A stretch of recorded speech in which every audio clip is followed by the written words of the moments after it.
Hello there. It's Catalina coming to you today from my wonderful co-working space. But I wanted to review the news that has come out in the last 10 or so hours about Biden receiving a lot of pressure from 80 senators on living up to his promise of forgiving $50,000 of student loan debt. The reason I chose this new US News article, I was reading all the different articles.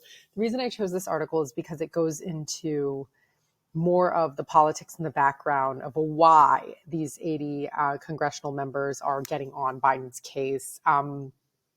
First and foremost, it was a campaign promise, right? Midterms are coming up and Democrats feel like they are not in a great position because a lot of things that Biden has said he was going to do, like the infrastructure bill, didn't get passed. So there's a lot of political issues that Democrats feel like are hurting them, and they're literally just trying to scramble for any opportunity to get people's vote, right? So basically, these 80 congressional members, I'm just going to move my screen here to the side, are more progressive, which makes sense. And they're just basically saying, hey, you do have the authority to cancel federal student loans. It was a campaign promise, so let's get back to the campaign promise, right? So they're urging him to cancel $50,000, and they are using it.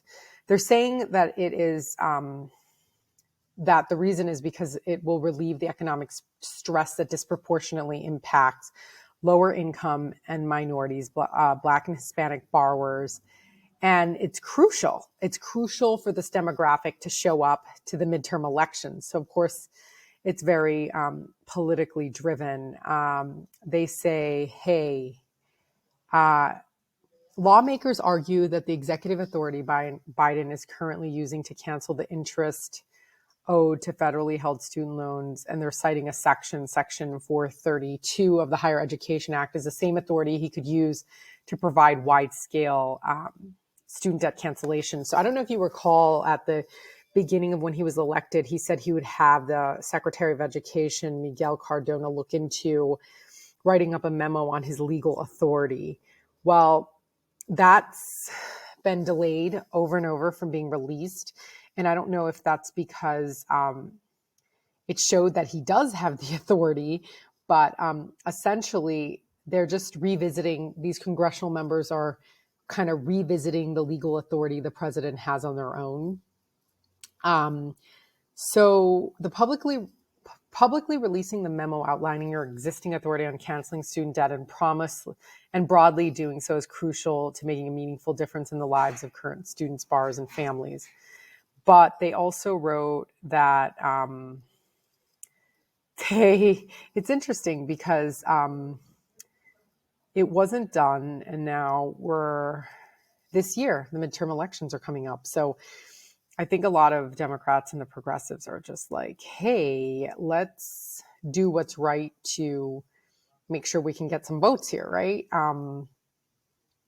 They said this memo was supposed to be released October 22nd, and they're just saying, hey, we urge you to use all the tools at your disposal to eliminate $50,000 of student debt for families before payments resume. So they're trying to do it before payments resume so that there's projected by all these think tanks that default rates and late payment rates are just going to skyrocket to like a third or 50% of borrowers. And they want to prevent that by just $50,000 will eliminate the debt for, it's about 1 trillion out of 1.7 trillion. So you can imagine like 60% of all debt would be eliminated basically like that. You know, I don't know if it's like that. They'll probably make you fill out all this complex paperwork, but knowing the government, right? It's not going to just be like that.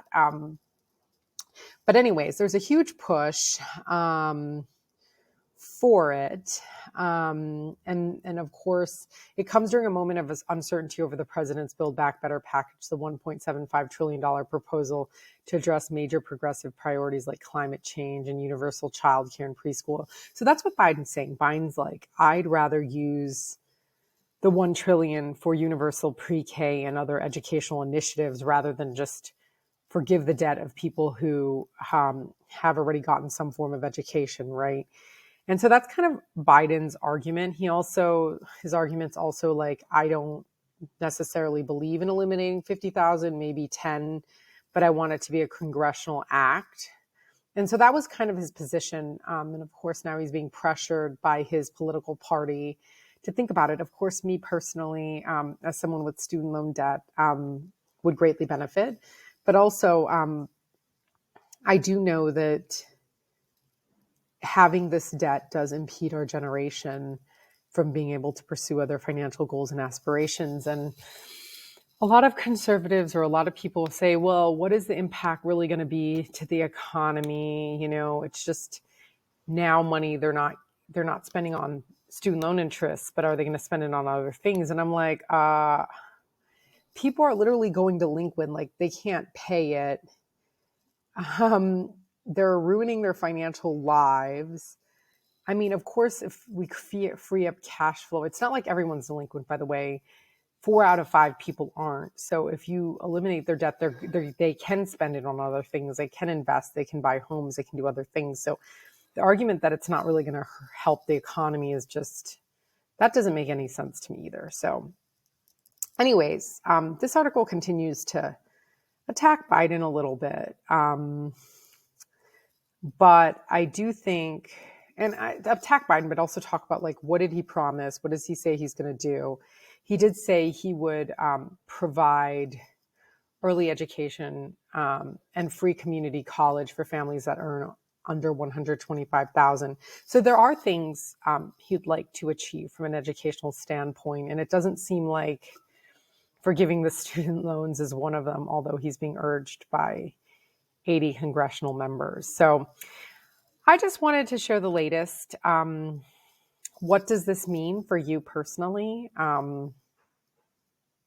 I would still plan on paying back the student loan debt coming this May 1. Don't let these political news make you think you're not going to have to pay back your student loans, because the political arena, there's a lot of back and forth. There's a lot of, we could do this. But at the end of the day, it takes a lot of political will to make things happen at the federal government level. So if you're a student loan borrower, which I am myself, I would certainly plan on starting to pay May 1. There's nothing else as of right now that indicates it's going to be extended. There is these blips of news that I just shared of pressure Biden's receiving to forgive the debt. But as long as it just comes from 80 very progressive congressional members, I think it's going to make Biden not do anything, because he really believes it should be an act of Congress, I can tell.